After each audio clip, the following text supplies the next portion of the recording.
Every year, Atlanta locals look forward to the Piano Festival, where pianos are placed all over the city to make music more accessible to everyone. What they may not know is that at the end of the festival, all of the pianos are donated to local nursing homes and schools. I'm downtown on Auburn Avenue, where it was once the home of many local Black-owned businesses. Today, there are more vacancies and more for rent signs than ever before.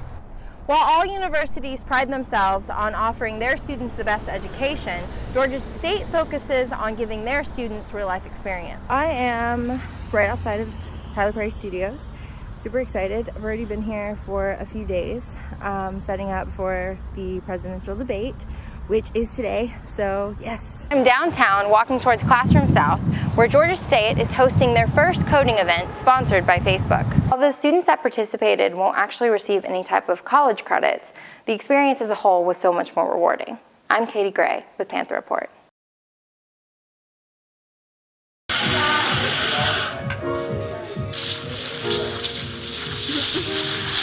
I'm standing on one of the most historic streets in all of Atlanta, Auburn Avenue, and I'm going to take you inside of Candescent Coffee.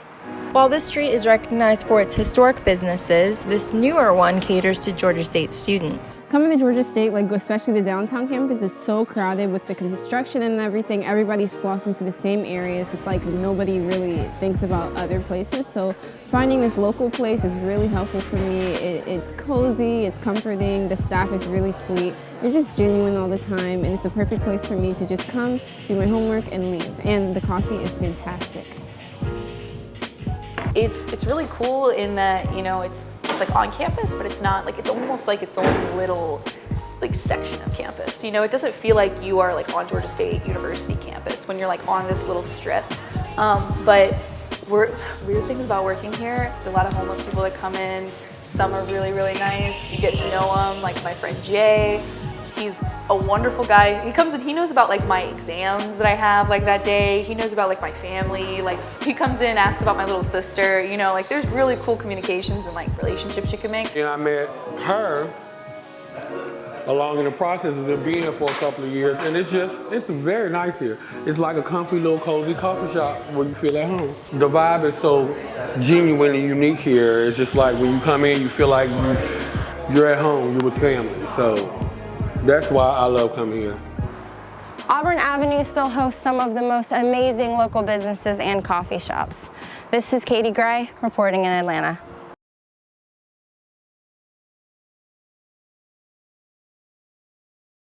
It's the magazine the school doesn't want you to read.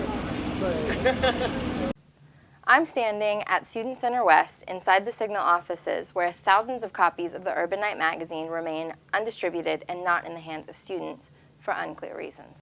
The final decision not to include the magazines in orientation was said to be for environmental efforts. After an open records request, the real reason is directly related to an article on page 33 about students with alternative jobs. Things were developing. So we'd been told, you know, it was for paper usage. They wanted to remove the Urban Knight from the new student orientation bags, even though that was something that we had done in the past. And we'd already printed 10,000 copies at that point. The Signal stands behind their decision to publish the article and does their part in handing out the magazines to the student population. I don't think that putting that article in the magazine was a mistake. Maybe we did make some mistakes, but I don't think placing the article itself was a mistake. But that writer, that editor, this entire team that saw that article and said, yes, we want to co-sign our names behind this and say that this is the Signal. We stand behind that because we understand the value of creating a product that is entirely curated by students. And like I said, if we make mistakes along the way, that's okay. But we learn from them and we don't make them again. So that's my 2 cents on the matter.